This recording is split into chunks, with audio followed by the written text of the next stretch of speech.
গত পরশুদিন যমুনা বাসভবনে গিয়া ইনকিলাব মঞ্চের লোকেরা যে মাইর খাইলো, এই মাইরটা তারা কেন খাইলো?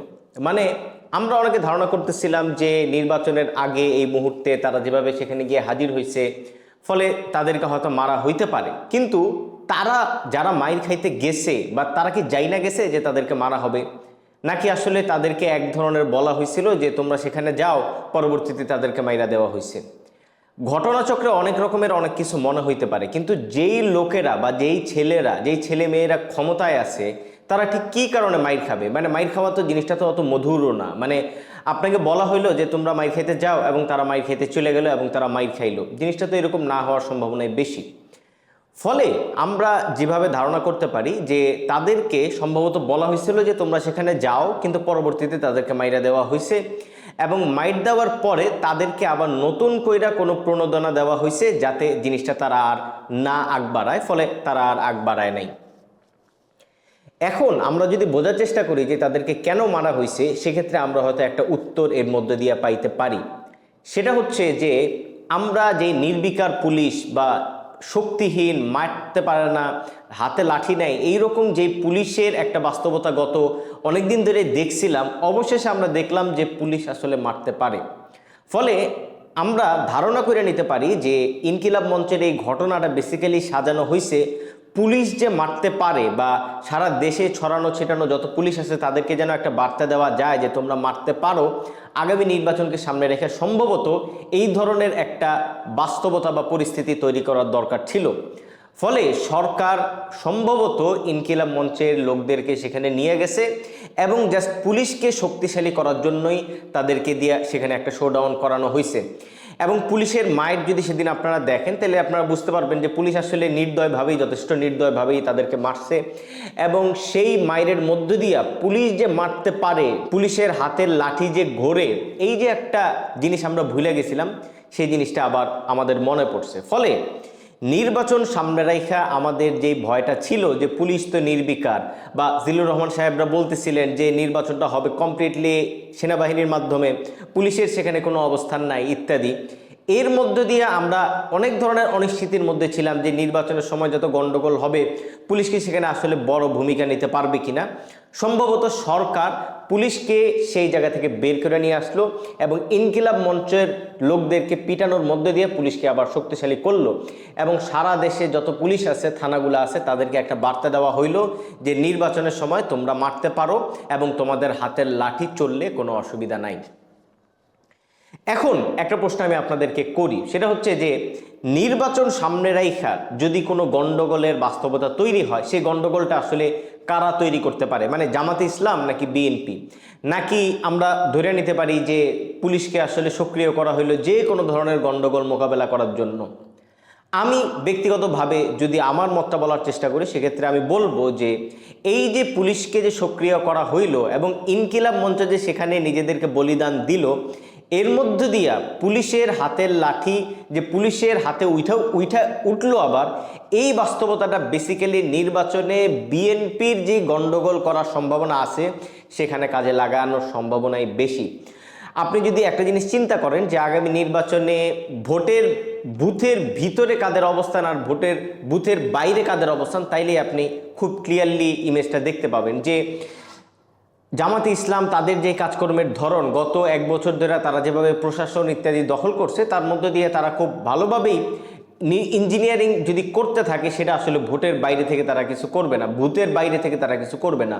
তারা যা করবে সেটা বেসিক্যালি বুথের ভিতরে অফিসারদের মাধ্যমে, ডিসিগুলোর মাধ্যমে এবং গণনার মধ্য দিয়া। ফলে বুথের বাইরে যত ধরনের গণ্ডগোলের সম্ভাবনা আছে সব আসলে করার সম্ভাবনা বেসিক্যালি বিএনপির, এবং সেই কারণে পুলিশকে আসলে শক্তিশালী করা হইল।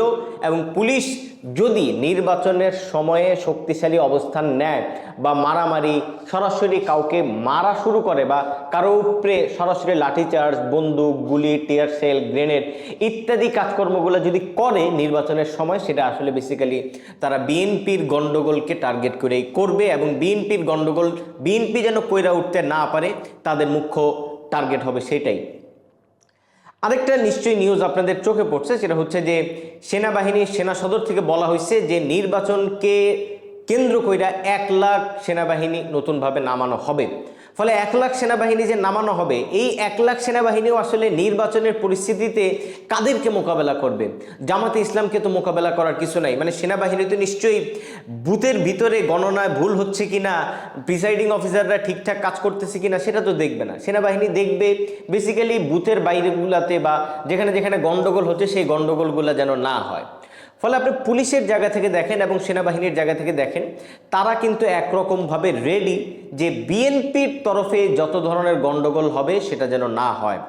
অন্যদিকে আপনারা নিশ্চয়ই দেখছেন যে এই যে এবারে যে নির্বাচনটা হবে সেটা কিন্তু নির্বাচন কমিশনের কর্মকর্তাদের মাধ্যমে নির্বাচনটা হবে না। নির্বাচনটা হবে বেসিক্যালি জেলা প্রশাসকদের মাধ্যমে এবং তারাই রিটার্নিং কর্মকর্তা, তাদের হাতেই পুরা ভোটের গণনা থেকে শুরু কইরা পুরা ভোট পরিচালনা থাকবে। এবং সেখানে আপনারা নিশ্চয়ই জিল্লুর রহমানের এই আলাপটা দেখছেন যে এই সরকারের বাস্তবতায়, মানে এই সরকারের 1.5 বছর অতিক্রান্ত হওয়ার পরে বর্তমান বাংলাদেশে যতগুলো ডিসি আছে তাদের মধ্যে 60-70% ডিসি আসলে জামায়াতের। ফলে এই যে আলাপটা আমাদের সামনে আছে, এর মধ্য দিয়ে আপনি যদি বিবেচনা করেন যে এবার নির্বাচন যদি মানে কোনোভাবে কারচুপি হয় সেটা আসলে বুথের ভিতরে হবে এবং বুথের ভিতরে হওয়ার মধ্য দিয়ে মানে গণনা ইত্যাদি মানে পুরা ভোটের বাস্তবতাটা জামাতের দিকে ঝুঁকে থাকবে।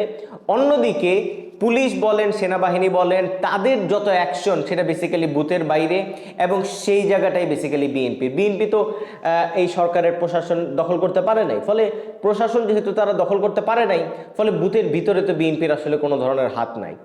ফলে সেই বাস্তবতায় আমি যেটা বলতে চাই সেটা হচ্ছে যে হুট করেই যে সেনাবাহিনীকে এত সেনাবাহিনী আবার নতুন করে নামানো হচ্ছে এবং পুলিশকে যে আবার শক্তিশালী করা হইলো এবং ইনকিলাব মঞ্চের যেই বলিদান দেখা গেল যে তারা যে মাইর খাইলো, এই পুরা মানে সিনারিওটা একটা জায়গায় গিয়ে মিলে। আর সেটা হচ্ছে যে বুথগুলোর বাইরে ভোটের বাস্তবতায় নির্বাচনী কেন্দ্রগুলোতে ভোটের বাইরে রাস্তাঘাটে যত ধরনের মারামারি গন্ডগোল করতে পারে বিএনপি সেটা ঠেকানোর জন্য সরকার প্রস্তুতি নিছে এবং সরকারের মধ্যে দিয়ে পুলিশকে শক্তিশালী করছে। এবং পুলিশকে শুধু শক্তিশালী করে নাই, সেনাবাহিনীও আসলে বলছে যে 1 লাখ নতুন সেনাবাহিনী নামানো হচ্ছে। ফলে মানে বিএনপির কাছে আমার যেটা কোশ্চেন সেটা হচ্ছে যে আপনারা তো গত 1 বছরে এই জিনিসটা করতে পারেন নাই যে একটা ইঞ্জিনিয়ার নির্বাচন যদি হয় সেক্ষেত্রে আপনাদের অবস্থান কি সেটা তো আপনারা গত 1 বছরে পরিষ্কারই হইতে পারেন নাই। অন্তত আমরা যেটা জানি না, যে আমরা যখন জানি যে বেশিরভাগ ডিসি মানে অন্তত নানাজনের আলাপে বেশিরভাগ ডিসি জামাতের হয়ে কাজ করবেন, ইঞ্জিনিয়ার হওয়ার ব্যাপক সম্ভাবনা আছে এবং সেটা জামাতের তরফে। ফলে সেই বাস্তবতায় আপনাদের আসলে প্রতিরোধের জায়গাটা কি? আপনারা যদি জাস্ট মনে করেন যে নির্বাচনী কেন্দ্রগুলো বা বুথগুলোর বাইরে নানা ধরনের ঝামেলা ইত্যাদি করবেন, সেক্ষেত্রে পুলিশ আর সেনাবাহিনী তো আপনাদেরকে ঠেকানোর জন্য প্রস্তুত আছে। ফলে সেই বাস্তবতায় বিএনপির খুব সম্ভবত একটা নতুন আলাপ আলোচনায় যাইতে হবে এবং নতুন ধরনের কিছু মানে আমরা যেটা বলতে পারি যে আমাদের ওপেন আলাপ আলোচনার নিচে পিছনের রুমে বসে তাদের আসলে অনেক আলাপ আলোচনা আগামী 2-3 দিনের মধ্যে করতে হবে। আমি তারেক রহমান সাহেবকে যেরকম দেখি মানে ওনাকে অনেক নির্ভর মনে হয়, মানে ওনাকে মনে হয় না যে মানে অন্তত ওনার আলাপ আলোচনা এবং ওনার ভঙ্গিতে মনে হয় না যে মানে জামাত ইসলাম এবার নির্বাচনে কারচুপি ইত্যাদি করতে পারে। তারেক রহমানের এই কনফিডেন্স বা আত্মবিশ্বাসের জায়গাটা কি এটা আমি এখনো বুঝে উঠতে পারি না। এমন হইতেই পারে যে মানে আন্তর্জাতিক শক্তিগুলো হয়তো তারেক রহমানকে চাচ্ছেন এবং তারেক রহমান সেটা জানেন, কিন্তু আমরা যদি ভোটের বাস্তবতায় দেখি যে বর্তমান বাস্তবতায় সেখানে কিন্তু প্রশাসন জামাতের দিকে ঝুঁকে আছে। অন্যদিকে প্রশাসনের বাইরের অবস্থায় মানে বুথগুলার বাইরের অবস্থায় সেখানে পুলিশ আর সেনাবাহিনী কিন্তু বিএনপির যত ধরনের মারামারি গন্ডগোল লাগানোর গ্যাঞ্জাম লাগানোর যত ধরনের সম্ভাবনা আছে সেটাও ঠেকানোর জন্য প্রস্তুত আছে। ফলে আমরা মানে বিএনপিকে সেটাই পরিষ্কার করতে বলবো, মানে পরিষ্কার করার চেয়েও যেটা জরুরি সেটা হচ্ছে যে তাদের আসলে অবস্থান কি, তারা আসলে কিভাবে ভাবতেছে এটা তাদেরকে নিশ্চিতভাবেই নির্বাচনের আগে আর 2-3 দিন 4 দিন যাই আছে নির্বাচনের মধ্যে দিয়ে তাদের পরিষ্কার হইতে হবে যে এই নির্বাচন যদি কারচুপি হয় এবং তারা যদি গ্যাঞ্জামের লাইনে গিয়ে কোনো ধরনের ফয়সালা না করতে পারে, সিচুয়েশনটা যদি তারা নিজেদের কন্ট্রোলে নিতে না পারে, সেক্ষেত্রে তাদের আসলে অবস্থানটা কি হবে সেটা বিএনপিকে বাইর করতে হবে।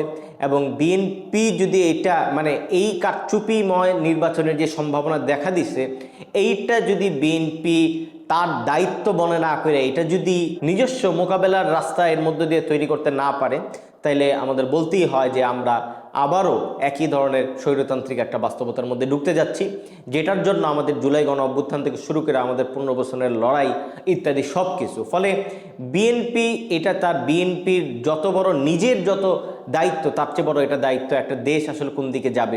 এই বাস্তবতায় বিএনপিকে আমরা যেরকমভাবে আমাদের একটা রাস্তা ধরে নিয়েছে, বিএনপি তো আমাদের লক্ষ্য না, বিএনপিকে তো আমরা মানে এক মঞ্জিলে মকসুদ না, তো বিএনপি আমাদের বর্তমান যে ইসলামো ফ্যাসিস্ট একটা বাস্তবতা তৈরি হয়েছে, প্লাস এখানকার কারচুপি ইত্যাদি স্বৈরতান্ত্রিক বাস্তবতার যেই নতুন লক্ষণ দেখা গেছে, ফলে আমরা বিএনপিকে এক ধরনের আমাদের পথ বা রাস্তা মনে করতেছি। সেই জায়গায় বিএনপি যদি আমাদেরকে সে ভবিষ্যতের দিশা না দেখাইতে পারে, সেক্ষেত্রে অবশেষে আমাদের অন্য কোনো প্রক্রিয়া নিয়ে যাইতে হবে। ফলে আমি বিএনপির ব্যাপারে আশা রাখতে চাই এবং মনে করতে চাই যে বিএনপি এই কারচুপির নির্বাচনকে ঠেকানোর জন্য তার যত ধরনের ডিটারেন্ট প্রতিরোধ ব্যবস্থা, যা কিছু করার দরকার বিএনপি সেটা করবে এবং আমাদেরকে একটা নিশ্চিত সুনির্দিষ্ট একটা নিরাপদ ভবিষ্যতের দিকে নিয়ে যাবে।